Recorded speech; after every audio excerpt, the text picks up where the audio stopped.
John McGinn with the winning goal for Aston Villa as they throw themselves towards what could be the most epic title race in Premier League history.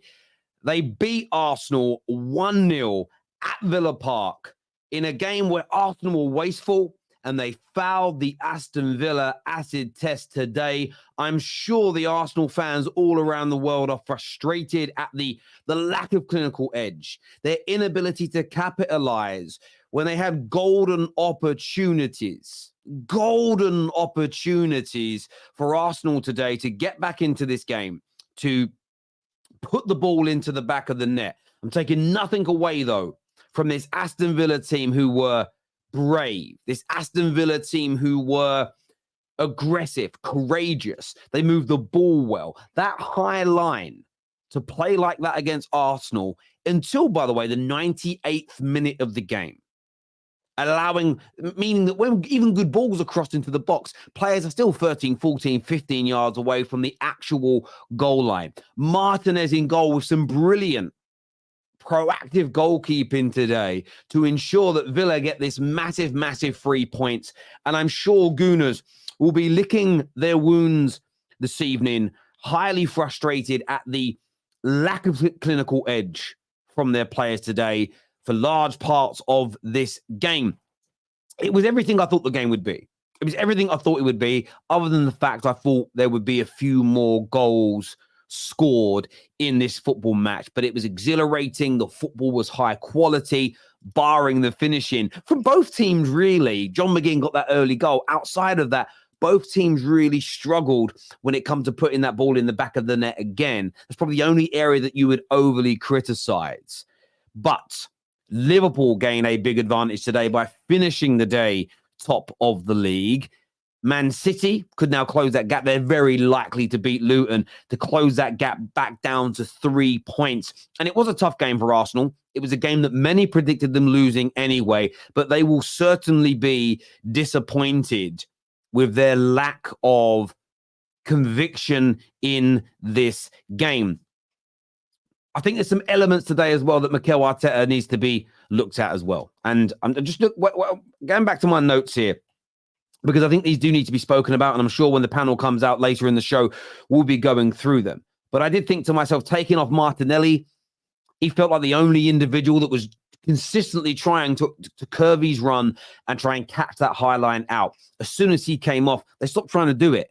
And they were so close on so many occasions of breaking it. The fact they stopped trying to do it was an issue for me. I also think, and I wasn't on the sideline, but he was able to relay his messages. They really, from about the 70th minute onwards, Arsenal started to run out of ideas of how to break them down.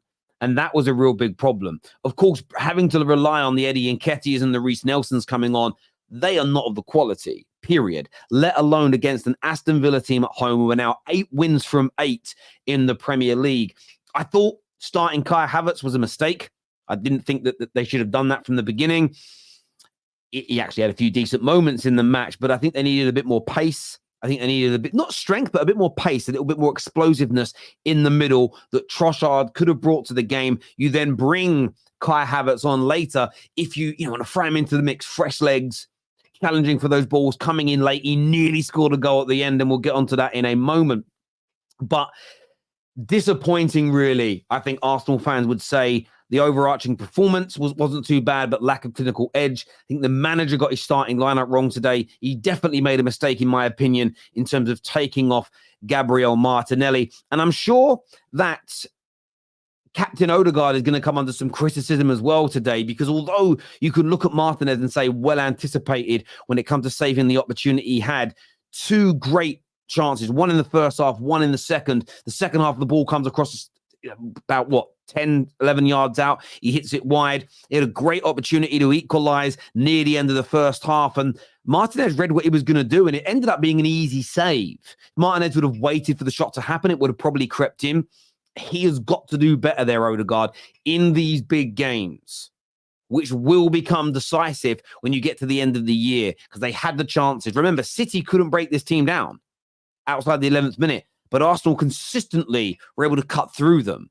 The lack of clinical edge is going to be frustrating tonight indeed. Many gooners in the comment section actually turning around and saying that Arteta coached and picked a team to win. It was the players that missed the opportunities. And that is certainly a take that we'll delve into with our panel tonight. And I understand that everyone will see this game differently today. Let's go to some of your comments that have come in here. City had 4 players missing. What is Arsenal's excuse? Well, they just lacked clinical edge today. They played better against Villa than Man City did. I don't think that will help them feel any better today, but the lack of clinical edge is what cost them. There isn't an excuse, it's the reason. A good evening indeed is what Wolves has got to say here. Wolves fans celebrating a Villa win. Madness. Carlos Silva says 2 losses this season, 2 horrible VAR calls. I'm done with the Prem, processing it until the state of reffing is figured out. I do want to ask you guys about that as well. Were Arsenal robbed in this game? Were Arsenal robbed in your opinion? And I want to put this up on the screen here. We have this ready. Do you believe this is handball at the end of the game? Do you believe that there is conclusive evidence to suggest that what the referee saw was a handball? Let me know your thoughts. Let me know your feelings on this, ladies and gentlemen. I want to get your opinions on this, ladies and gentlemen, because a lot of Arsenal fans online were unhappy with this call. The amount of angles they had to look at. They did not feel that it was conclusive that Kai Havertz handballed it. Many people saw Matty Cash handball it first.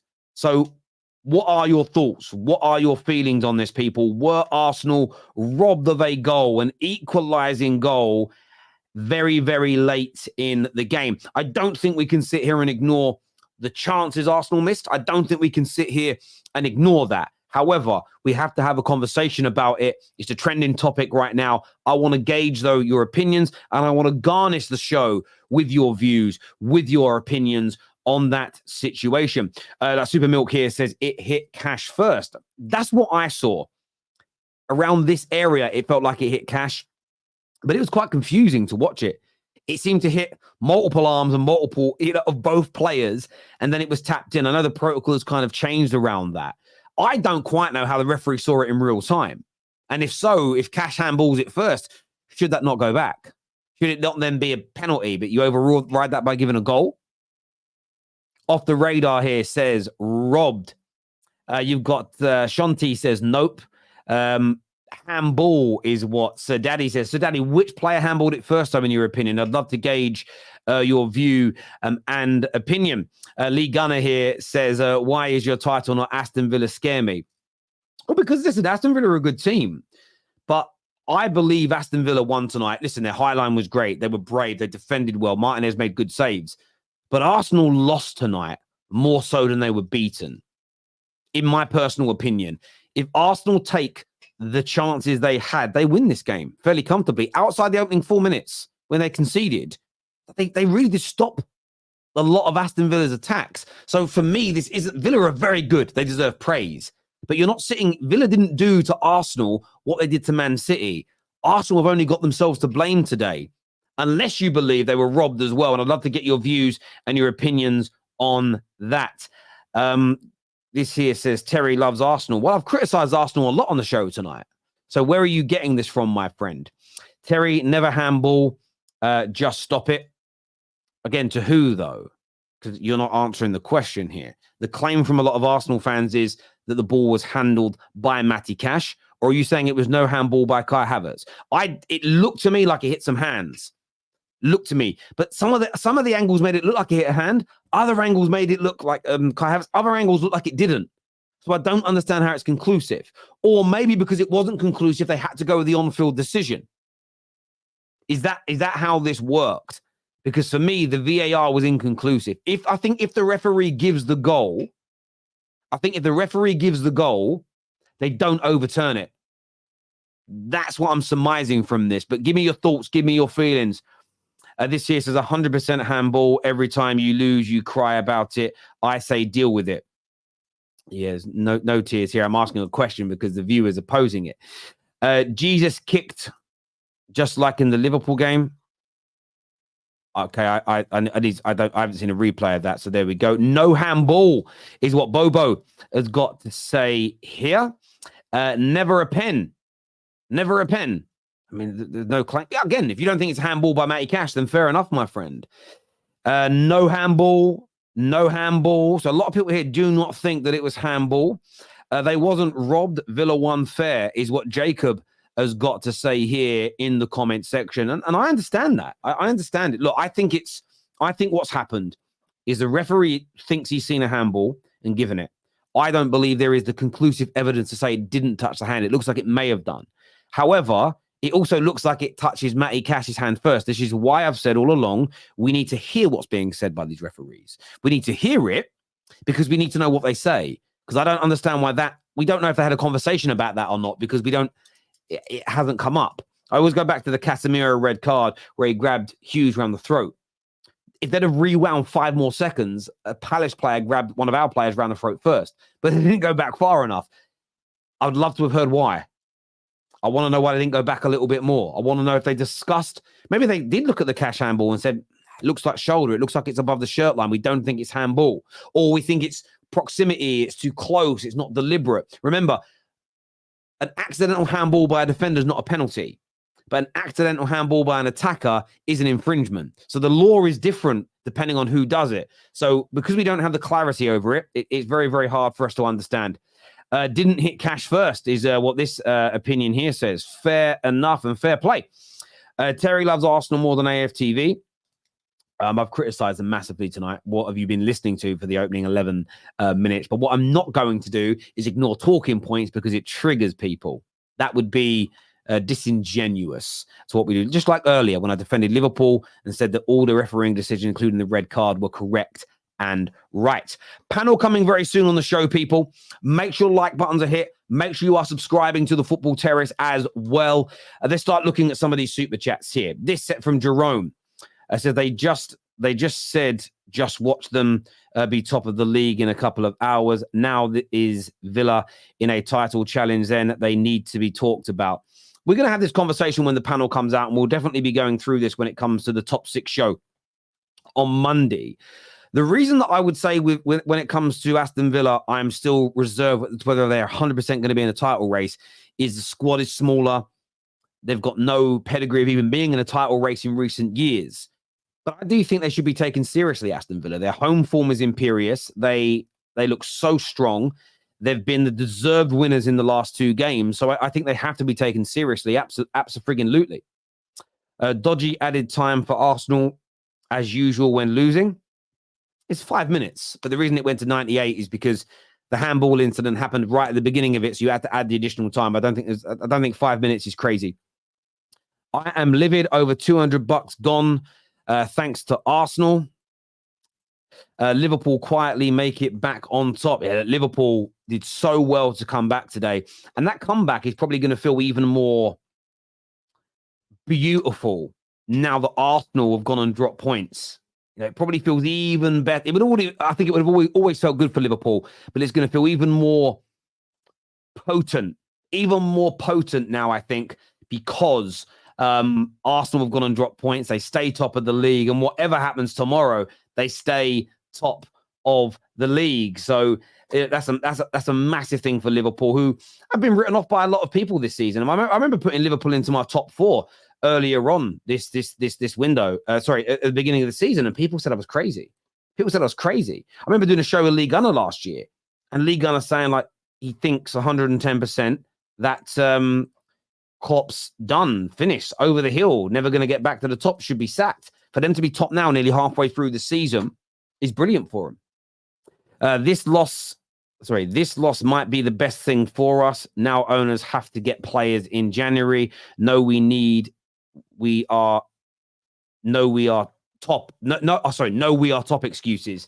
Yeah, listen, I understand that. That's a silver lining, maybe. Especially as you also could weaken Aston Villa if you're able to get Douglas Luiz away from them, which is who you should be looking at. Super fascinating. Not impressed by Villa. Arsenal should have won by 2. Look, I think Villa defended bravely, played well, But Arsenal lost this game by not converting their chances. That there is, I think, a huge talking point for Gooners today. Terry, I told you Villa are going to cook the Gooners. They win last 3 or 4 matches by luck. Thought they were champions. Liverpool on top, baby, is what Karen says here. All the hype and smoke Arsenal fans keep giving for being top for a month. The league is not won in December, is what Della Spurs says. Loudmouth Football says, if Villa were to play high, they would probably lose the game. All things being said, that Havertz goal should have stood, is what Loudmouth Football has got to say to us. Refs aside, not a handball, in my opinion. That's another argument. No excuses. We need a striker. So many missed opportunities. Frustrating. Props to Villa, is what Guna for Life says. Villa were ripped apart for 2-3 quarters of the game. They were, and I think that's why Arsenal fans will be and should be frustrated, should be angry, because you played the better football. You had the better opportunities, but you didn't capitalize, and that's usually frustrating when that happens. Explain how that was a disallowed goal. When has that been given in games? Please, we need consistency, and a manager getting sent to the stands for celebrating is so how did Klopp not get one? Look, I think the Arteta ban was crazy. I don't even think he left his technical area. I've never heard of excessive celebrating in your technical area before. I think it was crazy. I don't know how that handball was given in real time. Normally they wait, they give the goals, and then they call it back. Yeah, it's going to be an interesting one to see. The calls on the field was crazy. How did he see the hand? Come on, you gooners, is what McFell says here. Do you think Arteta not on the touchline affected the team? I don't think it's going to make Arsenal not convert their chances. Him standing there, would that make him better at finishing? I'm not convinced by that. The ref was just trash all around. Both teams were getting poor calls. Villa was quite dirty as well. What Jaden says. Odegaard ghosted again. Eddie useless. VAR is a joke. Daniel here says Havertz goal disallowed is a disgrace. I actually think Nketiah put it in, to be fair. If anything, it should have been a penalty. The ball hit Cash hand twice, and how VAR didn't look at that. Well, this is what's interesting. It was an accidental handball by Cash, but the handball of Cash makes it hit Kai Havertz's hand. So it's a ridiculous. Again, these are those moments where you look at a rule and go, that needs explaining. So someone handles it onto my hand, but I get penalized. If Cash hadn't have handled it, it wouldn't have hit Kai Havertz's hand. I get the frustration. Somewhere Lee Gunner is raging about Unai Emery. Maybe. Ranting, raving about him, yeah. That wasn't robbed. Villa won fair, is what Jacob says here. We already did that one, but thank you. 5-minute VAR review and still missed Cash's handball, is what Junior Extreme says. Robbed. How can their first handball be overlooked? We didn't deserve the win, but all my life, Lee Gunner gonna celebrate. We are poor. Disappointing is how to respond that matters now. How you respond matters. Fine margins, limited them to one real chance and missed good chances. High line there for the taking. Yeah, I thought Arsenal were wrong. There was not enough runners. Only Martinelli doing it. You should have had Saka making more runs, bending his runs, sort of Rashford-esque style. That's normally what he's good at. If both sides were doing it, you might have either pushed them back or you could have caught them out. I think Arsenal should have done that more in this game. Excuses FC, respect those villains. Robert here says Arsenal deserve at least a point today. I think on play, yes, but you've got to take chances. Robbed, Cash handled the ball first. VAR did not look, is what Pete says here. Only thing conclusive was how many chances we missed. Can't overturn the on-field call. Arsenal from an Arsenal fan. That's very fair there from Jonathan. What about the kick on? See, I don't think that was a penalty, to be fair. He did catch him. Personally, I don't think he caught him with anywhere near enough force for it to be a foul. There was a touch. Even normally in slow-mo, they look worse. Even in slow-mo, for me, I didn't think that was a penalty, to be honest with you. Emi Martinez probably sacked in the morning in the game. Dark Arts is strong on him. He had a good game today, Martinez. Terry loves Arsenal more than AFTV. Shameful. Dead banter, bro. Kai Havertz clearly a handball. Cry harder, Gooners. Villa cooks you hard. Accept it. Villa was the better team. Arsenal are going to finish 4th on the table, I bet, is what Karen says here. Robertson says that wasn't a robbery. Handball, and Kai Havertz kicked him in the knee, even though the ref called a foul at first. Let's stop making excuses for a bad Arsenal. That's coming from a Gooner, is what the Lost Knight says here. Listen, I don't think excuses can be made for the lack of clinical edge. You're bang on there. Mafia Boss says, what about the foul on Jesus? We'll ask the panel about that one. I'm going to save that one for the panel. On Joel Linton's hand, they said the handball was not intentional. This is it as well. Have they changed the rules on that then? I thought accidental handballs, if you were the goal scorer, mattered. But he wasn't the goal scorer, was he? That's interesting. That's interesting. I don't think it's a handball on Villa. However, I don't get how you can blame Havertz when he can't move his arm. Villa played well. We missed so much, is what Luke Douglas says. You're right. Usna didn't deserve to win. However, Douglas Luiz clear penalty on Jesus. Cash handling the ball twice is what S8 Comps has got to say. We lost 2 games 1-0 this season and didn't deserve to lose either of them. We will be just fine, is what Mr. Sinner has got to say to us here. How was the ref seen it and said Havertz handball? It looks as if Cash and Havertz did so. It's not conclusive, therefore should have been a goal, is what Casey has got to say. Liverpool fan here. If Palace was a pen, Jesus was a pen. It's a fair point. That's a fair point. I mean, I just didn't think it was, but doesn't mean I'm right. Doesn't mean everybody has to agree with me. That's what we're here for. Differences of opinions, Omar. Constructive criticism from your content. Love your content, but despite your microphone, the audio for some reason always sounds very compressed and low quality. It's nothing to do with me or the audio. It's because we use StreamYard. StreamYard does that automatically, but we use StreamYard because it's a much easier way to do these streams. So I appreciate the feedback, but it's just StreamYard. Villa ripped apart, blah, blah, blah. You guys lost. Hold that, is what Fran says. Z says it was a free kick before any handball for sure. 29 kicked Cash in the leg before he touched anyone's hand. Steve here says the fact Arsenal fans cry about handball call instead of their team's crappy performance is sad. There were 98 minutes to score and win. My man Blaze says breaking news. Terry, something abnormal happened after the game. Lee Gunner called Havertz man of the match, almost called him by name as well. That's progression, Terry. Look, he did some good stuff. I still wouldn't have started him, even though he played well. I still think they needed a bit more explosiveness in the middle. But he broke the lines well today. He actually was a guy that played some really good balls into Arsenal attackers who messed up. So, and I did also one other criticism I would throw in as well. Saka's got to start going on the outside a little bit more. He cuts in on his left too much. Now, I'm not going to compare him to Anthony because that would be a disrespect to everybody involved with Saka. But go on the outside a bit more and have a bit more variety. Always coming in on that left, it made it easy for the goalkeepers to know where you were going to shoot as well. I think he's got to start mixing things up a bit. This here from Pete says, Terry, we missed our chances. We'll bounce again. Connor Jackson here. I like the surname, bro. Says, Arsenal robbed again, playing 12 every game. And Ryan says, Arsenal should have got rid of Emery's Gunners, is what Ryan has got to say here. Look, we're going to bring our panel out now to have this. We've got Egal, we've got Souls, we've got V, we've got Nathan started with us, and Matt. I don't know who Matt is, but he's backstage. He's going to be on the show with us today as well. Please make sure like buttons have been smashed. Please make sure you're subscribed to the Football Terrace as well. I know, Gooners, you're not happy with the result, but still hit the like button for the Terrace, please. I didn't do anything wrong with you today. Please get that done for us. Panel time now. We've got to say, Gal's here, Soul's here, Nathan, Saad, Matt, V's here as well. Welcome back to the show, gentlemen.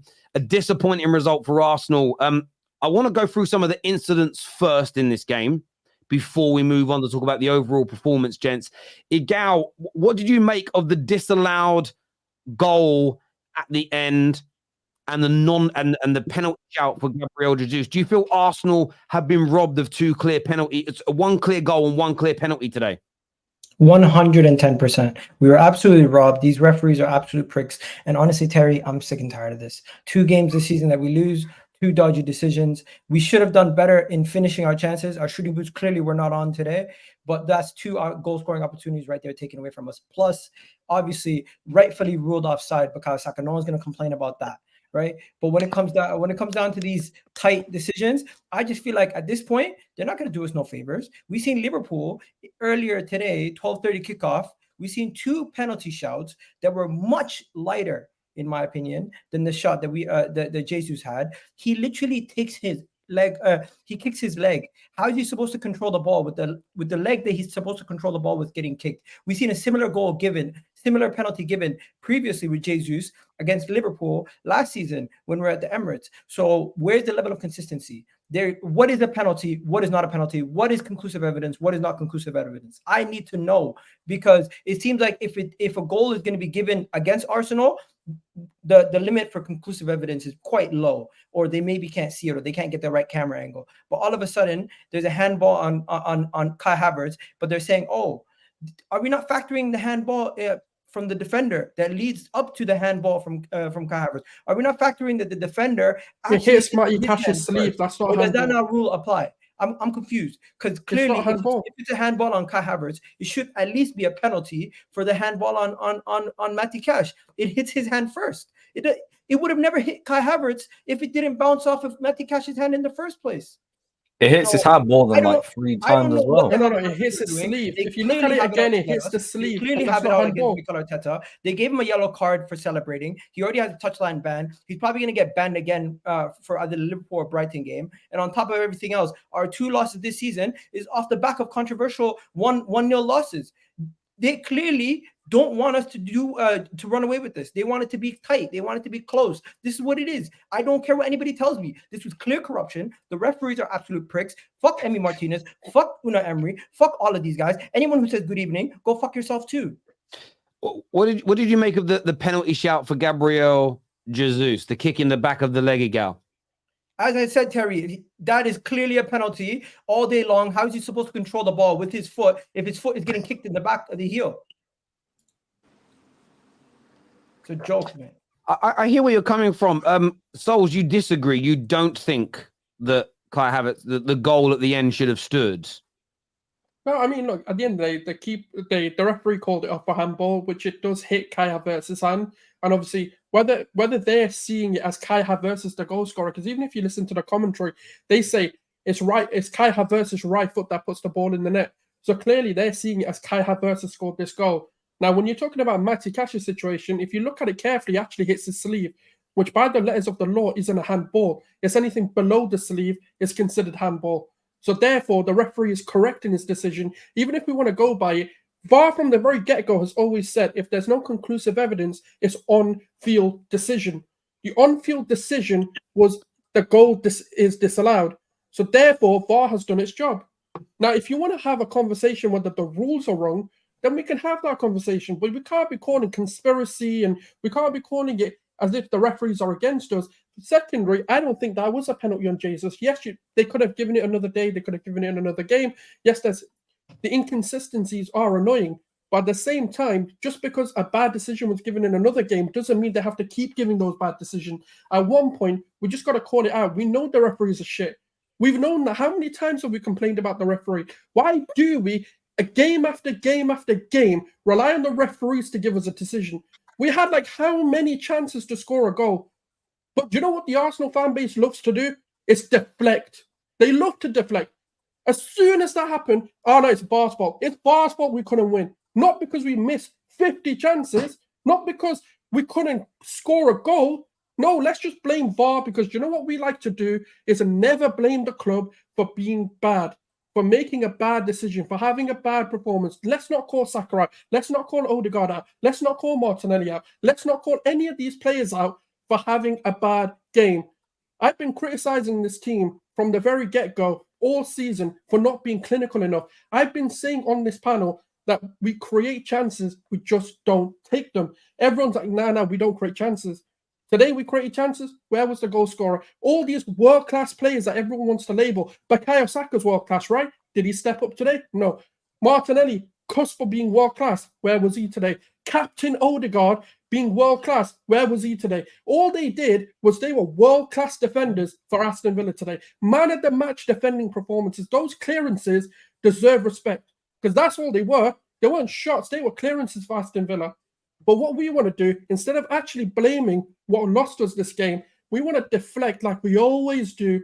It's VAR's fault. But can't we do both? It's not about deflecting. No one's sitting here saying we were fantastic, but we can also do both. Like you're looking at it at you're looking at it so simplistically. Like no one sat at the Liverpool game and it wasn't reported that the Liverpool penalty was it shouldn't have been awarded. Everybody agreed that the penalty should have been awarded. So 4 hours later, you've got a similar instance and it's not awarded. So we can criticize that part of the game. We can also sit there and criticize our lack of clinical edge today. No one's sitting here saying which we're going to come on to for the panel later in the show. From your point of view, Nath, do you feel you were hard done by VAR and referees today with the penalty and the goal at the end? Well, the goal at the end is an iffy one. Like if it was the only thing that I'm a bit confused by is usually what we've seen these referees do is they usually tend to let things go and then let VAR go back and re-referee because they're a bit scared to make decisions. I don't know how the referee could have seen what happened so clearly where it took so long for them to kind of go through and clear it up. That would be my only gripe with what they did there. But in terms of the Jesus one, I mean, it's about precedence, right? They've done it earlier on in the game. You see in the Liverpool game, you see it 4 hours later, and then it should be the same consistency as what you expect. But the problem with the referees in this country is that it's continuously, it's one rule for one game, one rule for another. There's no consistency. And that's what irritates us as fans. It's not necessarily VAR because it's just the application of VAR. I always say like people think if we scrap VAR, it makes it better. But then it's almost like saying, right, if police can't catch criminals without CCTV, if we scrap CCTV, they're fucked, right? Right? It's the reality. If you can't use surveillance to hone in and see what's going on, how are you supposed to do it without it? Mate, and I think the consistency element is absolutely key. I saw you, Saad. I saw you backstage when I mentioned the penalty. Because I didn't personally think in real time watching it necessarily was, but it was very, very similar to the penalty that Palace got. You then get the goal disallowed at the end. And we're going to get onto your overarching performance later. But do you feel like in two big games now, Arsenal have not had the refereeing decisions be fair and not so much go in your favour, but do you feel like you've been harshly treated now? Newcastle away, Villa away. You could have walked away with at least a point from each, if not 3 points, if VAR had done its job correctly, in your opinion. Looking at those two games, then yeah, you could say that we've been hard done by the refs. But if we're looking at all of the games and we talk about the referees' decisions and stuff like that, giving us extra time to play the ball, it kind of balances itself out. But in regards to the decisions today, the handball, that was a handball. I know what Souls is saying about it hits his sleeve first. It comes back, it hits Havertz on the chest. It doesn't hit his hand. When it comes back, it hits Havertz on the chest. Then it goes back and hits off of the left hand of Cash again. Then it hits Havertz's hand like 2 or 3 times. That's the handball. The handball on Cash should be already a handball penalty to Arsenal. The other challenge, the contact is made. The contact is made. I could understand if they both went in for the ball and he's going from underneath, from the back of his leg. The contact is made. It's simple as that. Why are we going to sit here and say it's not a penalty? Because I can guarantee you, anybody who gets this exact same thing against their team, if they tell me that they would say it's not a penalty, well, they're lying. I can say that already. They're lying because anybody who gets it against their team is going to say that's a penalty. Simple as. Bro. I'm going to come to the rivals in a minute. Matt, welcome to the terrace. Do you agree with that? Do you feel robbed today? Do you feel hard done by as a gooner? I mean, with the Jesus one, I feel like that we've had that against us so many times that when we make contact with those challenges against us, it always ends up in a penalty. It never gets overturned for us. And it's just happened again. And I do think we have been robbed. But I do think Aston Villa did play particularly well in the first half. In the second half, they dropped off. And I think that was because that they put so much energy into that Man City game. But overall, I do feel that we were robbed. In the Newcastle one, we didn't create many chances. But that decision just completely mind-blows me, really. Because there's 3 separate VAR decisions that they had to make. And every single one of them, they got it wrong. Or they just couldn't decide which it was. Yeah, I understand you on that. From a rival's point of view, Ches, you said a minute ago, you don't think Arsenal have been hard done by today. You know what? Yeah, the Douglas Luiz one, that is 50-50. Like, I'll be honest, that one there, I'm like, if that was given a penalty, no one's going to be like, oh, bad decision. And VAR definitely wouldn't have overturned it. But the Havertz one is where the copium comes in.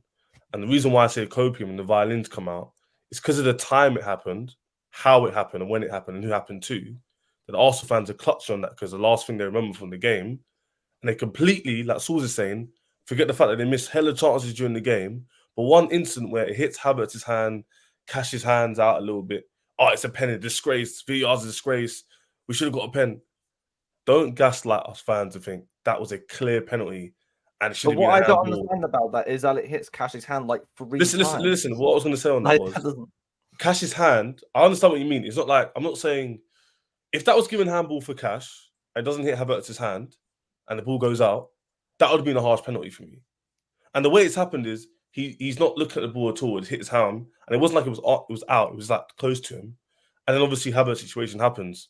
So again, that one, it's not a pen. It's not like a clear pen, and you guys got outdone by, and it's like raw, like what the hell? It was like a hit Havertz's hand. Probably shouldn't be given. It was the right decision, and the ref saw it in real time. So it's not like the ref was like, oh, I don't want Arsenal to win this game. Let me blow it. He kind of knew already, and they kind of confirmed it with the video. So don't ignore the fact Odegaard didn't do much. He had chances, and he bowled it. Saka, another game where he doesn't get involved, but because he gets a few assists here and there, no one talks about him. No, he doesn't get involved much in the game, but he'll get an assist for a cross. And that's Chaz, all is class, that not right? how- Let me finish off, man. Isn't that literally like Marcus Rashford? Let me finish off. I'll finish after this. A few players in your team, not the whole season, but when they just don't step up. Rice has stepped up, so I'll give Rice credit. Rice has stepped up, but certain players I'm looking at during the match, in game, and they're not doing that much. And your front three is what I'm aiming at right now. They get the goals here and there, but their impact on the games is as much. And today, you needed Odegaard to be clinical. Not much chances. Villa are a good team at home. That should have been a goal. So let's not focus on the penalty, and I'm not going to let you focus on the penalty. Focus on the performance and the clinical edge I was speaking about before this game. I came against Luton and said, don't get too gassed because it wasn't that great. But you, man, like, nah, shut up, man. And now, look, a week later and you lose. And the context is Villa away. So I'm not going to go Would too much. this result be different if Mikel Arteta was actually on the touchline? No, I don't want to hear that excuse. No. Don't But we've give me got that to put that in excuse. Every perspective. team has But that. hold on, can I just say something? That whole argument Chelsea was lost because we had Poch in the sidelines. That's not why we lost. Don't do that, man. Yeah, but that Just whole take argument is that redundant. This is Because what crazy. you're saying is Listen, redundant. you wanna know I'll tell something? you why. Yeah? Chaz, I'll tell you why your Chaz. whole argument's redundant, because two things can be true. We could miss our chances, Don't but the tell referee me can still. because your Hold mouth on, went hold there, on, you lost that hold on. game. One second. Hold on. I'll let you say your nothing. thing. Hold on, One listen. second. Hold Let on. me finish, bro. Yeah, hold on. Your whole argument's redundant because two things can be true at one time, brother. Yeah. So you got to understand it. Yes, we missed our chances. We ain't had a chance to talk on that. No one's sitting here saying it's not. No one's sitting here saying it's just a penalty. However, football's not so black and white, right? You can miss your chances. You can play shit like Liverpool today, and you can still get a result somehow, right? You get a penalty that changes the outcome. Liverpool had a sending off today, changed the outcome of a game, right? So it's two things can be true at one time. Yes, we weren't clinical. No one's sitting there saying we played absolutely smooth football and we were running through them. No one's saying that. But at the same time, the rest still cocked up. And that penalty that we saw today was given a Liverpool game. No one made any outcry about, oh, Kwanzaa's penalty shouldn't have been given. We know, Everybody said that was a pen. That's inconsistent. I never said So- once.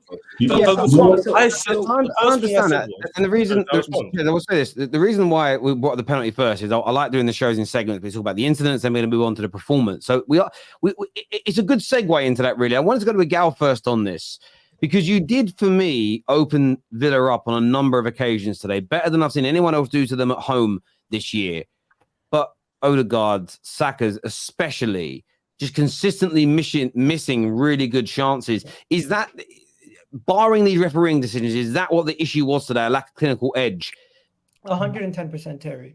The fact that we have people coming on talking or people just they clearly didn't watch the game if they're saying, oh, that was a terrible performance by Arsenal. Yes, we weren't clinical, but in the first half and in the second half, we had a plethora of opportunities. Martin Odegaard by himself had 2 goal-scoring opportunities that he should have finished on his left foot in the box. He's usually cash money from that distance, but Martin has made a great save. Second chance was on his right foot. I don't think he shoots much. I don't think he has a good right foot. So the chance of him scoring that was not good, but he didn't finish it off. The rest of the opportunities that we created throughout the game, you can look at them. You can say, you know what, we could have easily had at least 4 goals in this game off the top of my memory. But guess what? Aston Villa, they did a good job defensively. Give them a little credit there. But overall, this has been an issue. And I think people are going to say, oh, we need a striker. But majority of the chances didn't fall to Jesus. Majority of the chances fall to the other guys who usually pop up and score these goals. So today, I'm not looking at Gabriel Jesus necessarily. I'm just looking at the whole team as a collective. And in the final third, they were non-existent. Everything else up until the final third, we were great. But in the final third, we just did not have our shooting boots on today, especially Martin Odegaard stands out in memory because those are 2 gilt-edged chances that he could have scored. The rest of the guys also had to do better. But going to the overall performance, I don't think we can look at this overall performance and say this was a terrible performance. Yes, we lost. And anytime we lose, we should get criticism. Anytime we lose, we should get criticism. But the stuff that people are going to go, Unai Emery masterclass, this is that. At this point, it has to be satire. Because if we watch the same 90-minute game, Arsenal were our own worst enemy. Aston Villa didn't do much. They scored their goal. Good for them. And you know what? The referees, the reason why we're talking about the referees, because in games like this where it's small margins and we don't have our shooting boots on, 2 referee decisions swing the game in favor of Aston Villa. I don't think we had a referee decision go in our favor the whole game. It's interesting you say that about that. I've actually someone just sent me, maybe I didn't watch it properly in the game and I missed it. I just watched the penalty incident again, the Jesus one. I thought he just touched him. I didn't realize that he touched him, and then as he pulls his foot away, he kind of drags his foot. Now I've seen that angle. My mind has changed. I'm telling you, Terry, what is clear and obvious in today's I thought it was. Do you know what I thought it was? I thought it was a little touch, and then away. I didn't realize because maybe I just didn't look at it properly because I'm obviously setting up shows. I just seen it again now. Someone sent me a link, and you see his foot touch him and then hook him.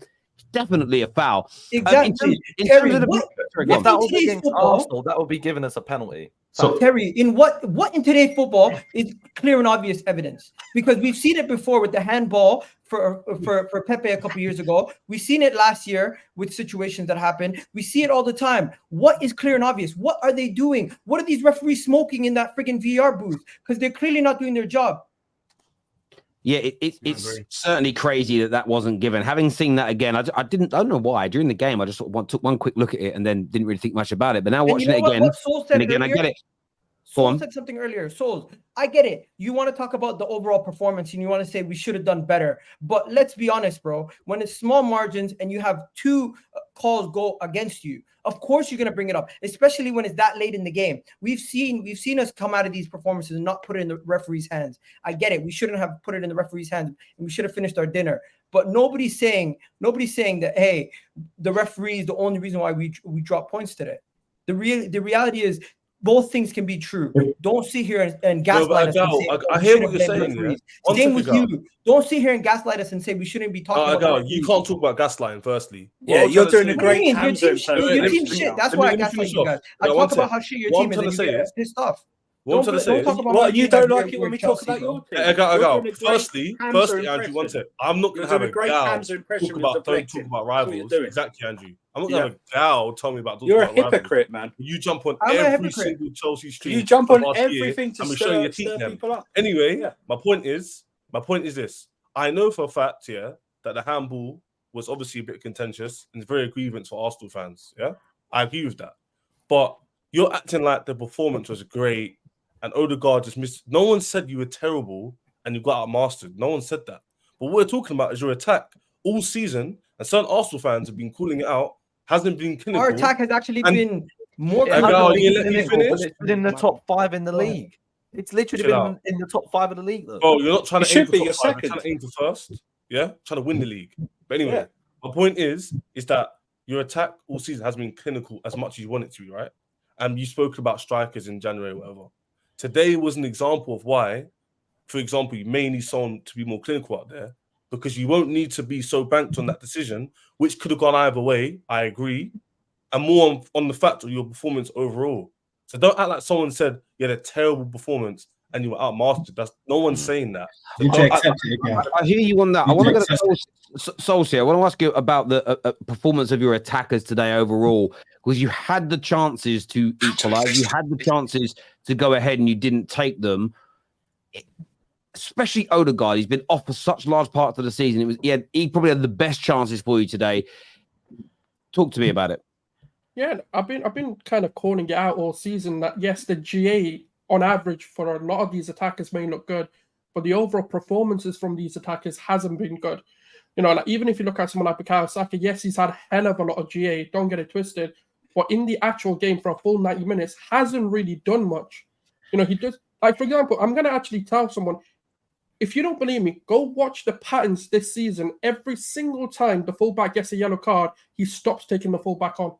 Yep. Watch it against Tottenham. Watch any yellow card that his side of the fullback gets, he stops taking them on. He will not let that fullback. You know the best way to stop Saka? Get a yellow card in the first minute. He'll stop playing. Right? Moving on to Jesus. I had nothing to do with today, though. Because the thing is, look, I'm here. I want to win the goddamn league. To win that league, you've got to be hella critical. You're not going to sit here, right, and drop these performances and think I'm not going to call them out. Because we can talk about VAR for a lot of people want to talk about. But if those chances go in, do we care? No. Because we'll be 2-1 up, we'll be 3-1 up, 4-1 up, 5-1 up, right? Because we didn't take those chances, those fine margins become a conversation. But the reality of the fine margins is Odegaard, 2 clear-cut chances. You're right? In the first, 40 minutes, we played like cowards. We couldn't string passes together. Every single pass, right, went into a throwing, a goal kick, a corner. We couldn't even find a guy that was 2 yards in front of them. Like Saliba caught it as well. Saliba played a pass in between Gabriel and Raya to give a corner. Yeah. Like, we're not calling these things out. This is what my problem is. Sometimes, right, as a fan base, we're not ready to win the league. And I'll say that for a fact because we can't call out these simple things. If you think Man City aren't going to call Union, like Alvarez out, Haaland out, KDB, Foden, etc., for having these kind of performances, then they're not going to win the league. The pressure isn't on these players to perform. We're happy to be in the conversation. Today, I can't remember how many chances Havertz has created. Everyone gets onto Havertz. If Havertz had a stinker, you wouldn't hear about VAR. You'd be hearing that Havertz had a stinker. He's a £65 million flop. But the minute Saka plays poorly, Martinelli plays poorly, Jesus plays poorly, Odegaard plays. Do you know why? Because they're the favourites. We've got to protect them. But this is why I say they can't be world class if you're going to keep protecting them. You can't put them in a bubble wrap and just say, oh no, let's not criticize them. Because if they don't get criticized, they won't improve. They need to handle that pressure. They need to get onto to handle those moments. Because the better they get, the more pressure gets added on. And right now we've seen it. Liverpool win and we crumble. It's a repeated pattern of what we've seen last season. Jay, I'll come to you in a second. What do you make of that, Jay? Do you agree with what Souls just said there about your attackers? Yeah, he has a fair point in terms of calling out certain players that aren't being called out. That Saka point regarding the fullback, to my knowledge, I thought Digne got a yellow card, then he got taken off. But that argument ain't important. Just to talk about the game, man, I feel like we're letting these games go past us, like the Luton game, today's game. By the time we warm up into it, 30, 40 minutes have gone and it's half time and the score's not in our favor. Just feel like we need to be way more on it from the off nowadays, man. We're being too lethargic in our play. Like, for example, him saying Saliba passing it between our goalkeeper and the defender. I've seen loads of loose passes in these last few games, man. But because I feel like we have this belief that we're just better than everyone else, we're doing this last minute stuff, but that can't happen every week. So, and what annoys me about Arsenal, and I don't know what you lot think, but I watch us and I feel like every week, no matter who we face, we're going to try and pass it into the net. We're going to try and keep passing it around. I think our last 11 different goal scorers. We're going to do this football where each week, we know Saka might be involved in terms of goals and assists because he's always finding himself amongst it. But you can't bank on who's going to get a goal or two. It could be any of them. It could be any of them. So that's why I keep saying we need a striker. Stop fooling yourselves, man. We need Ivan Toney. Someone I hear what you're saying there, bro. Saad, you wanted to jump in that conversation as well, bro. Yeah, listen, I completely agree with what Souls is saying in regards to Saka, you know, Jesus. These players don't get called out sometimes. They don't get called out. They don't. And I think Saka today was shooting wise horrendous. Same with Martinelli and same with Odegaard. Jesus and Havertz were probably the two best players from that attacking sense. Those were the two best players. And for Havertz to be our best player at the moment, I don't know what kind of transformation he's having right now, but this guy actually seems to actually be playing good in games. So Kai Havertz that's at least a positive. That's at least a positive I could take, yeah. But the fact that we're not clinical enough, you can't win leagues when you're not clinical. And this has always been our same problem. This has been our problem and our downfall for the last 4 years. That we make chances, we make great chances, but we just can't finish them. When it comes to actually putting the ball in the back of the net, you can't finish it. Odegaard in that first one, why are you taking extra touches? I don't give a fuck where it goes. I want it in the back of the net. This guy's trying to position himself so he can, I want to get in the corner real nice. Bro, forget all that bullshit. Smack it with your right foot. I don't give a fuck what foot you use. Smack it in the back of the net. The second one, that's vintage Martin Odegaard. That's his staple shot. How are you missing it? I've seen him take 9 out of 10 of those shots and score them. So how are you missing that, man? That's your shot.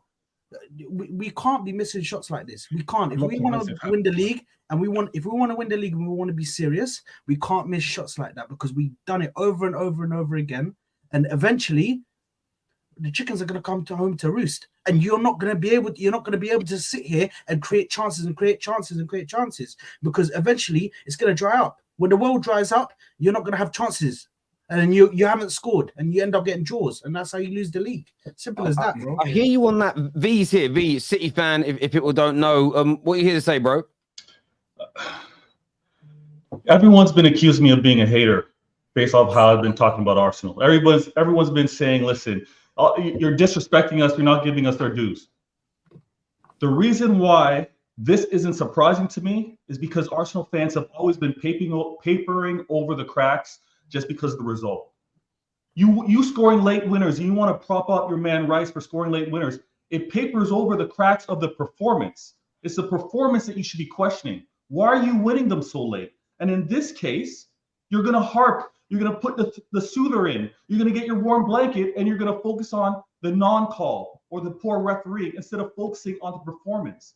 You call me a hater when I say when the pressure mounts, when the expectation is on your club, Troy Deeney said it perfectly. You don't have the cojones. That's all rubbish. I don't even go back. That does not apply. You're getting out of your ass. Rubbish. Go on, V. Continue, please. You're asking, why doesn't Odegaard score? Why aren't we clinical? You know why it's not happening? Because now it's expected of you. Now you're to deliver. You're to remain at the top. Liverpool go at the top, and what happens right after, same day? You drop a stinker. And you won't focus on that. You'll focus on the referee. That's the mentality that needs to change. The expectations need to be, my players need to deliver when it matters. I'm not hating. I've seen it of my club. You have to demand it of your players. And if they're not good enough, you drop them 1-2 games. You get the rotation. I'm drinking a ting right now because I know my manager tried a ting. He had six 6 center backs on the pitch. He had 6 center backs on the pitch, and I had a poor result against Aston Villa. Arteta pretty much played your strongest 11, available 11. You should be focusing on the performance, not harping on this The referee. performance was good. We just didn't finish our dinner. And if the performance is good, means your performance wasn't you have good. more questions. Your 'cause you performance have to be wasn't level. good.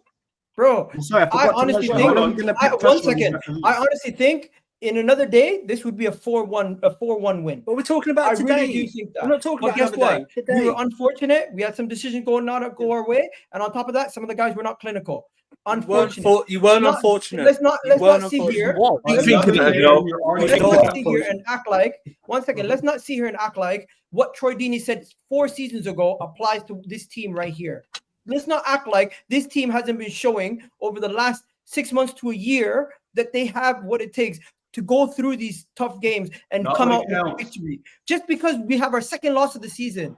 You guys are sitting here talking about cojones. My ass. What are you guys talking about? Vader, I expect more from you. Somebody who comes on here and actually gives real takes most of the time. But now you're coming back giving a sensational take, talking about cojones. What cojones, bro? This team, they lost 1-0 to Aston Villa. You're rattled. You're rattled. Slow down, Agal. Slow down. What are Slow you down. doing here? Slow down. Relax Slow down. yourself. Slow The No, but he's performance got a overall, point though. individuals from the middle from the Vader's defense talking facts. to the- Don't do that to 1 Vader, second. man. He's talking about the performance his team gave. Our defense, our attack, and our midfield, to a certain degree, at times they clicked. It's just when we got to that final third, guys did not have their shooting boots. We were not beaten comprehensively on 3 levels where you guys were the other day. So I'm not going to make it about Man City, but this performance did. in the first half, we should have came out with a goal. We have to hold them accountable for not scoring and not having their shooting boots on. But guess what? It's not their day. They didn't finish their dinner. I'm not going to sit here and say expect the same level of shooting the next game. And people talking about strikers, I hear you. We do need a striker because we don't have enough goals from our number 1 to 9s right now.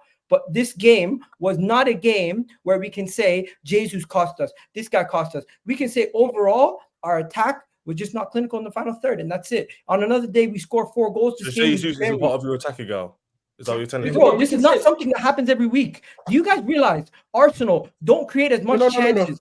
1 second. It does happen every week. 1 second. This is the opposite. Today was the opposite of what usually happens. Usually, we don't create enough chances, and we finish off the little amount of chances that we do create in a game. Today was the opposite. We created so many chances, we just couldn't finish off the amount of chances that we did have. So don't sit here and act like this was happening the whole season. The opposite has been happening the whole season, where we have been not creating enough big chances. This game was not. This game was not the norm. This was abnormal for us to create this many chances, and not finish off one. We are one of the lowest fans here in the chance States. You agree with this? We are 1 second. We are one of the lowest in I'm chance creation going into the last couple of weeks. And this game where we create a plethora of chances that we don't finish, now guys are upset. The opposite. This is actually positive signs for us to go up against Aston Villa, one of the best teams. Yes, we lost, but we actually created more chances in this game where we lost than we did against the Newcastle game, than we did against some of the games where we won. Even the Luton Town game, we've been creating a lot more chances in these last 2 games. So I'm not going to sit here and get upset and go throw my toys out the prem or go crazy like some people expect me to say, or talk about cojones, or talk about this team's performance, because the overall performance was good. There's positive signs. It wasn't good. But you guys let us ask you a question, right? You've been talking on off. Let us ask you a question, right? Every single time the pressure's on us to go and win a game, not to set the precedents, not to play before. Where was the pressure against Luton? We delivered. Because we played first. Bro, I've been quiet the whole time. We didn't know what Man City. No, let me finish my question, right? Because you can clearly see you're rattled by this, right? Because Luton, we set the precedents because we played first. Our rivals didn't play first, right? The minute one of the title rivals in Liverpool played first, got 2 points clear or 1 point clear, what happens? We bottle it. Bro, it doesn't matter if you play first, second, or third. No, it does. It does because Liverpool played first. I hate this term. No. Every single day, throw a bottle around. Man City Liverpool drew to Man City. One at a time. Sorry, one question for Egal. Did Arsenal bottle the league last season? Yes or no? Yeah, we did. So how can you now tell me and sit here on the screen and say, in the last year, we've shown we can be title contenders? Because you just said you bottled the league. Because we have. We are title. 1 second. So how can you based be on your title question alone? 1 second. Based on your question alone, we've shown that we can be title contenders. So stop it. No, but to win it. Get some help. To win it. No, it shows you can compete for 31 games. Yeah, guys, I want to go to some of the super chats that have come through. We've got a lot of them to go into here. German Chicken Wing says, if this was City, the headline would be bottled.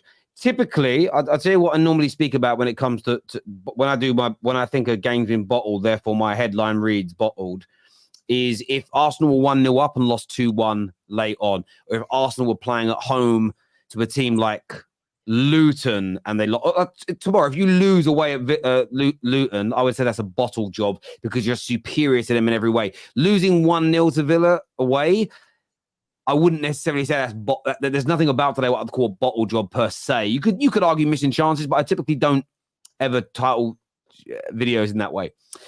We need to hear VAR. We need to hear VAR and the refs. I agree, but I think that's important. How's it going to help you with the result if you hear what the VAR? It'll help us for future results. We keep getting Look at it this way. Like, I can only be consistent with myself on that, Winter Surfer, in the sense of I've said it. Even if a team wins and they get bad VAR decisions, I still want to hear what they've got to say because I think my crusade against VAR and referee inconsistencies is not mutually exclusive to when teams lose. I think it has to be applied, win, lose, draw, good or bad performance. I think you've got to like push that out. This year says Arsenal fan hairline is on top of his head. I was talking about Egal, obviously. Jerome here says Egal, no need to bang your head just because Arsenal lost the game. That's a pretty big bump, bro. I think he always has that bump on his head, to be fair. Arsenal not champion material, plain and simple. Do you agree with that? I don't understand the overreaction, right? We've literally lost one game. We've lost 2 games this season. We're second in the league. And everyone was literally saying that, we're going to fall off this season. Chelsea are going to strengthen. Man United are going to strengthen. Tottenham are going to strengthen. Yet we're literally sitting 1st/2nd. And all of this overreaction is over what? A 1-0 win that we lost. Starving, man. They're starving. I don't understand the overreaction. There's no conspiracy theory against Arsenal. Stop crying. Yeah, I don't think. Listen, it's the one thing I disagree with Egal on. We didn't get round to this to speak, but I don't think there's a conspiracy theory to damage Arsenal. I do think, though, and we saw it today with the Jesus penalty not given. And the one given to there is an inconsistency. And I get that rivals don't want to give Arsenal any get out here. But for me, if you're calling out refereeing decisions, because if tomorrow, Chairs, you guys don't get a penalty like that away at Everton, you'll be fuming. Irrespective of your performance, you're still going to call it out because you want the right decisions, right? Oh, so that was a penalty. That was a penalty, by the way. I said, did I not say that it could have been given either way? No, I get that, and I do, but I also do agree because I did it in my monologue at the beginning. You can't just focus on VAR today. You've also got to look at the chances missed. Yeah. Mohamedou here says, hate when a team loses and people say if they finished their chances they would have won. It's like saying I'd be a millionaire if I had money. Yeah, yes and no, but again, when we focus on performances. If you're creating chances and missing, you need better finishers. If you're not creating chances and the ones you do create, you miss, I think you've got a bigger problem at your football club. So I think we need to be... Hey, Terry, just a quick one. Yeah? Ain't that what Chelsea fans have been clinging on to this season? Was about, we've been creating chances, but we haven't been finishing them. That's been the positive that you've not taken, right? So the irony... Hold on. Wait, so... Hold on. Let me finish my point, bro. Hold on. Let me finish my point. I'm still speaking, bro. We're not the standard, bro. Hold on. Let me finish my point. I'm just saying to you, we're talking about performances. So if we went to Villa, we didn't create nothing. We didn't miss our chances. I'm critical of our attackers. I think Saka, I can list a whole load of names that were shit today. That's not what I'm saying. I'm just saying to you, we did enough in terms of chance creation. We were just poor in the final third. And a lot of players in that attack deserve to be called out for that. That's a fair criticism. That's a completely fair criticism. But what you're then doing is saying the performance wasn't good. And then you're changing the goalposts. Whereas when it's for your team and you're creating loads of chances, what you're clinging on to for most of the season is, we've been creating chances. There's hope for us. It will get better. We just need to find the net. It's just funny. When did I say the performance wasn't good? I'm talking about in general. That's what Chelsea fans in general have been clinging on to. The hope has been from the chance creation, has it not? Especially earlier on. We have no hope. Well, of course, because you got slapped by United recently, the hopes kind of simmered down. But prior to that, it was different. There was no hope, bro. I don't know who you're talking to, but I don't know who you're talking to. Maybe someone else. Yeah. By the way, it wasn't a good performance because it's not as if Emi Martinez is man of the match. You wasn't a good performance. Your finishing counts. But because plays that missed the target or under-hit shots. So it was a bad reflective of our attackers. Right. So I blame Martin Odegaard. I blame Saka. I blame Jesus. They were all shit. I'm just trying to say, Terry. People say this narrative. It gets on my nerves. Oh, we played well. We didn't finish. Even Chelsea fans do. Even I've done it before. That's a bad take. Finishing's part of the game. No, I don't think it's a bad. No, I don't think it's a bad take. I don't think it's no. I respectfully disagree. If you create an abundance of, the reason I say that is the greatest current manager, Pep Guardiola, says he coaches his team to get the ball to the box, and in the final third, it's down to the players. So what that says to me is that there are elements of your team or your game that can perform well. Just because one part's off doesn't mean you didn't have a good performance. Now, no one says, oh, I think for me, you can defend well, the goalkeeper can play well, your approach play can be good, the way you break lines can be good, the way you break down the defense and create opportunities can be good. If the finishing is off, you criticize the finishing, but I don't think that means you disregard all the other elements of play. Now, when you say we played well overall, we just didn't finish, we all know what that means. I think we're being disingenuous. Yes, you're right. That doesn't mean you had a world-class performance because you didn't win the game, you didn't score, but I still think you played well. I think we do this a lot at the moment when it comes to like fans talking football. We try to like pull each other up on the words that we use as opposed to what people mean by that. And I think we all know what it means. You're overall playing quite well, but there's one or two areas you need to fix, as opposed to Man United, where pretty much every area of our football is awful. So I do think that... don't do this to yourself, man. Don't talk about... No, it's the truth. Don't do this to yourself. It's the truth.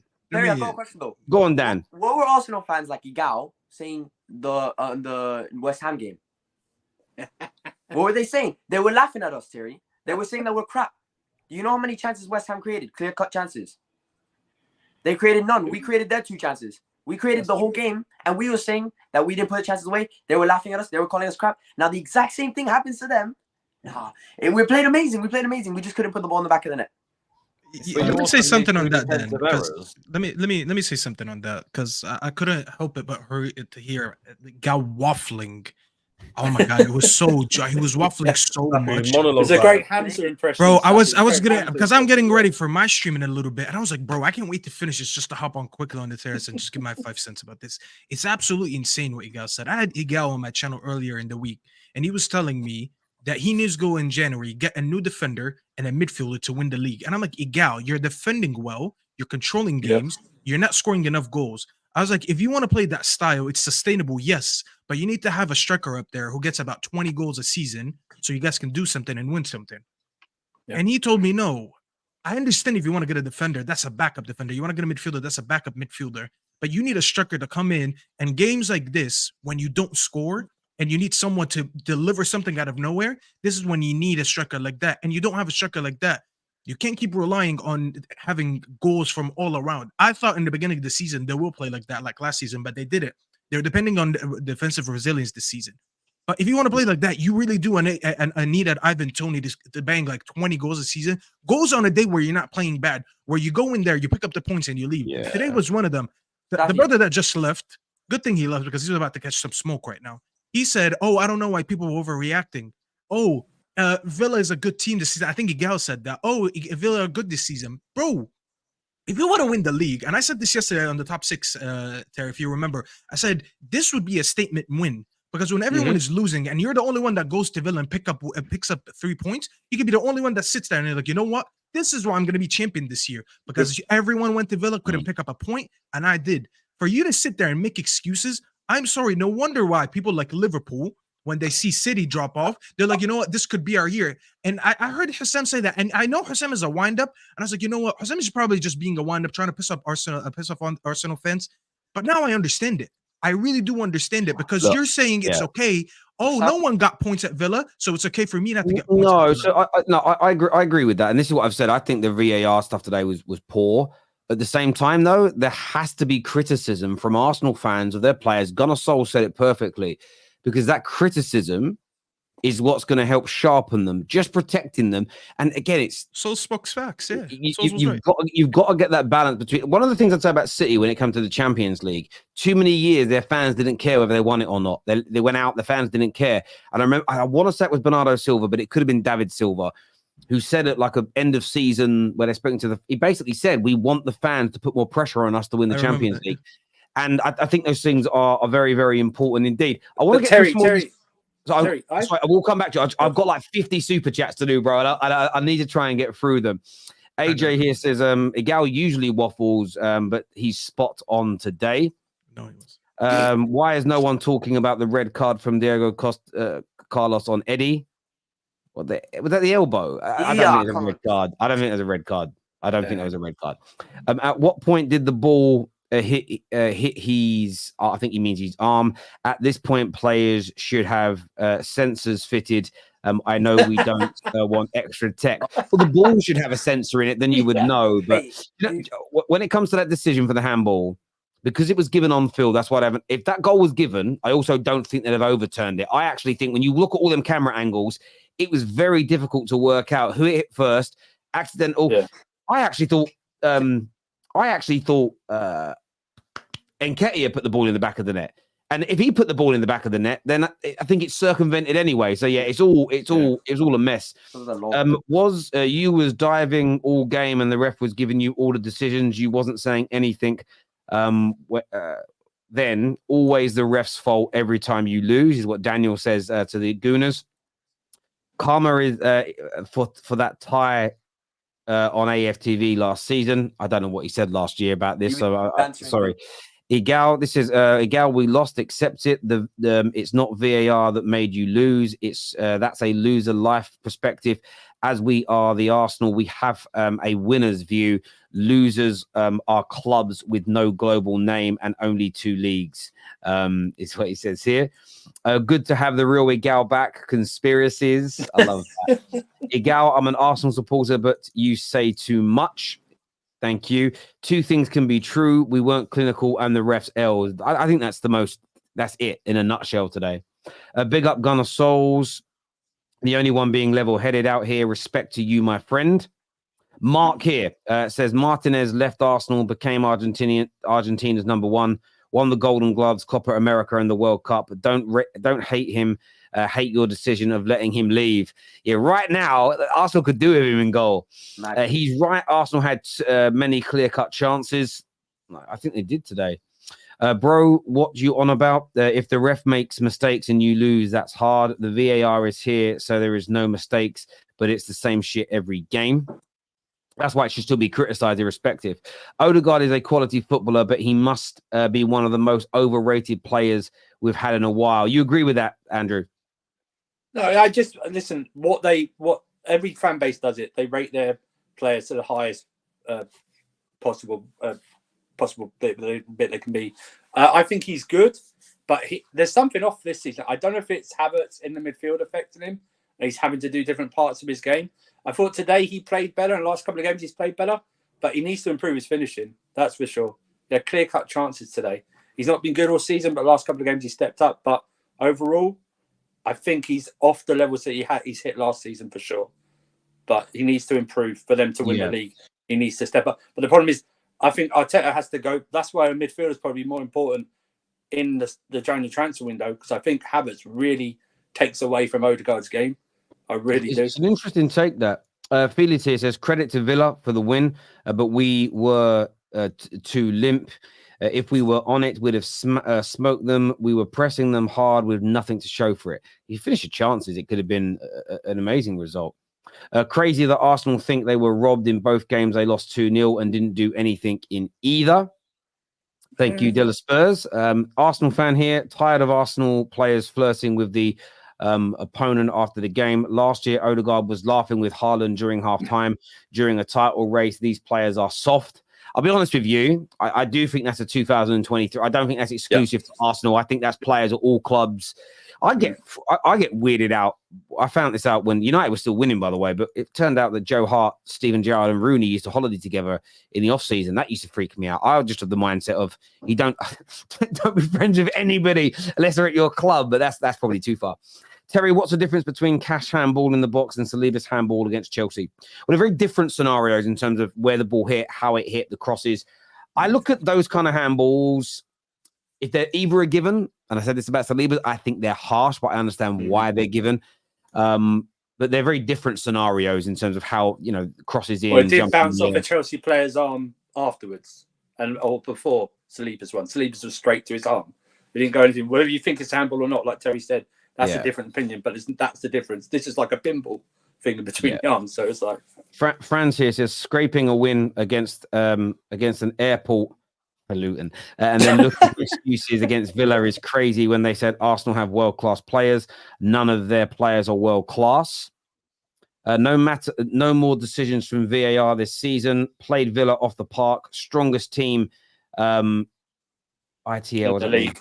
In the league, sorry. In the league. Players need to be more clinical. Odegaard is doing, I think. Where are you from? Yeah, Odegaard. Yeah, Odegaard definitely does need to be. Kai literally controlled the ball with his hand, is what Charlie says here. Thank you, Charlie. Before the goal, Saka had time to control the ball and score, but he rushed it straight away, is what AMT says. Our fault, Zinni, for the first goal, not taking advantage of that invitation for the high line. It's like we needed permission, like a vampire, to come in. This here from Blaze says, didn't you say Emery masterclass when it was Chelsea? Exactly. I don't know who he's actually addressing that, but do you know what?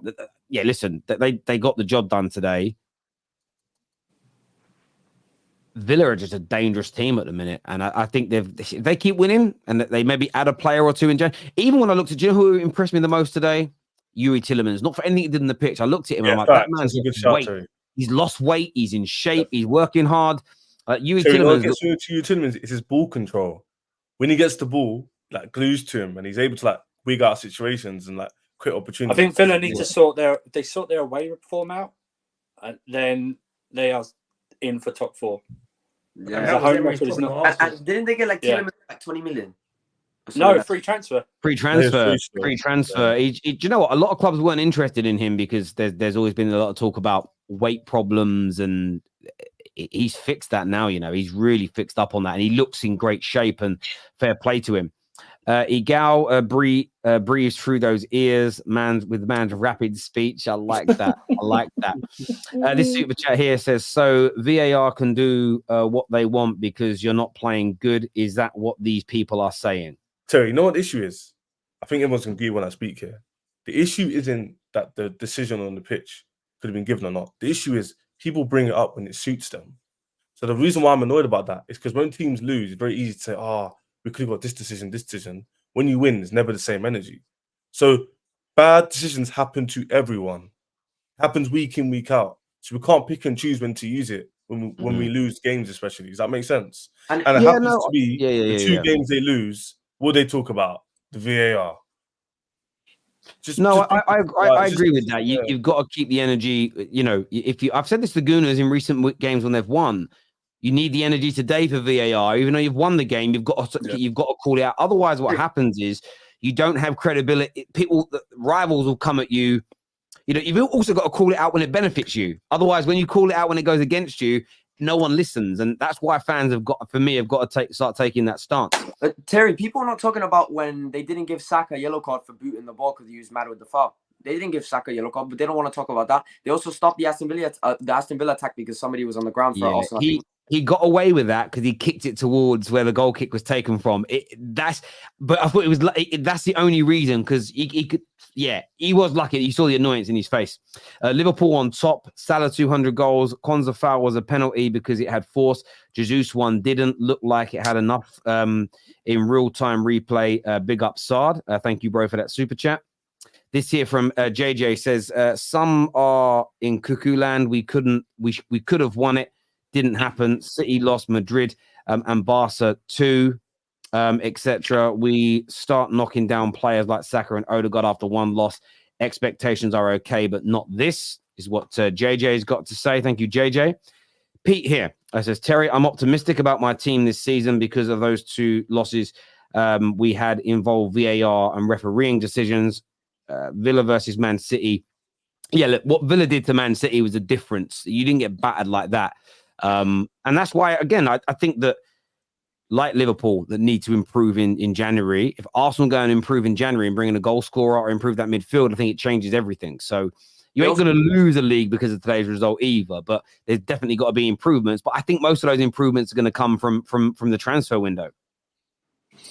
No, we haven't seen that every time it gets difficult, Arsenal always crumbles. No, I don't think you have. That's why otherwise you wouldn't have beaten City. Rivals taking a victory laps after every bad Arsenal result is getting old. When we go 4 games without a win, or we're sat 10th, I might hear them out, is what Twinny's got to say. Or you get beat 3-0 at home by Bournemouth. Yeah, or losing to the team that lost the Bournemouth. Yeah, I know. You are getting battered by that team. Egal talking like he's got to get the word count up for his essay, chatting absolute breeze and has emotional maturity of a 9-year-old. Hold that. He's a football fan. We love Egal here. Gooners, what you are talking about, your last 3 wins were cheeky and lucky. Lucky Bees against the Bees, Wolves and Luton. Your team not good enough to win the Premier League is what Karen's got to say here. Elephant in the room. Villa weren't even great and won comfortably. Replace the Chelsea fans with a Villa streamer for the next top 6. So, Terry, I'll say this, though. That's a very good sign for them. The irony is this, though. If Villa played like this in every game, they wouldn't be 8 wins from 8 at home. No. Today isn't a sustainable performance, but this is probably one of the worst over. The irony is Arsenal played the better football. Arsenal created more chances, but Villa took their chances, and Villa's goalkeeper had a great game. If Villa play like this every week, they won't finish in the top 4. But this is why you don't call out a performance like this from Villa, because this is the first average home performance from them in a long time. And it was against a team that everybody believes is going to be in the title race. So, look, but they have been dangerous this year. And I was surprised there wasn't more from them, if I'm being honest. I thought they'd I think attack that a little bit City more. performance, I think that City performance really took it out. Also, though, big up Villa. They're the first team since 2000 in the last 9 teams to beat City that have gone on to win their game afterwards. Every other team that's beaten City in their last 9 defeats has lost their following game. That's a great record. Also made a difference for them, Terry, and I noticed it in the game as well, is their subs. Like, when it came down to it, they brought on subs that were able to kind of slot in and help them kind of consolidate that win, whereas we never really had anything. They've got decent squad depth, Villa, so I think that's going to serve them well moving forward, because they've got, they've got 2 left backs, they've got 1 Den Docker. The only place they're kind of light is up front for Ollie Watkins. Yeah, definitely. And strikers are hard to find anyway. They're a rarity at the minute. This is to Staffy. He's gone now, but it's to Staffy respectively. The striker thing is bullshit. Odegaard is a good finisher, and he missed his chances today. We have enough goals in this team. I think you do if Martinelli and Saka start scoring like they were last year. Saka's kind of got the numbers, but more Martinelli. And I think that's what's highlighting the lack of striker even more, is that those guys are just not scoring at the same rate as last season. Is the same song over and over. Arsenal fans, they think be in second, they won the league, is what away Mohammed says. Thank you, bro. Arsenal looks scared to come out and play in the first 20 minutes. Poor from Zinni. He slows every move and pass. How the referee blowing the whistle fast in chaos. Yeah, listen, I hear you on that. I think the first 20 minutes, you could argue Arsenal looks scared. I think the first 20 minutes, Villa were just very good as well. And I think you can't take that away from Aston Villa. Chelsea fans, why are you here? Y'all yelling about Arsenal losing. Y'all will get battered by Villa. We lost because of poor finishing. We need a striker and DM. They're allowed to be here, Robert. It's what the Football Terrace is all about. Hey, Terry, been a fan for a while. I'm a Liverpool fan. I've been trying to come on for time. How can I join? Reach out to KJ on Twitter, and he'll get you on the channel. This year says Alisson is a Premier League great. He is. I think he is. I think he is. He's out of this world. Look, I want to thank everyone who's come on the show today. Takes a little bit of time to get through all them super chats. I'm so humbled by the amount of you that do it. Everyone who's hit the like button, panelists today as ever, absolutely top notch indeed. Do me a big favor and smash the like button. Do me a favor and make sure you're subscribing to the Football Terrace as well, and turn on those bell notifications. We're back tomorrow, fan channel reviews, and then match reactions and full fan highlight shows for Chelsea and City's game. And of course, the big one tomorrow, Tottenham versus the Newcastle. I'm sure we'll see young Daniel and Winter Surfer tomorrow on those shows as well. Take care. Goodbye. God bless. and we'll see you all again very, very soon.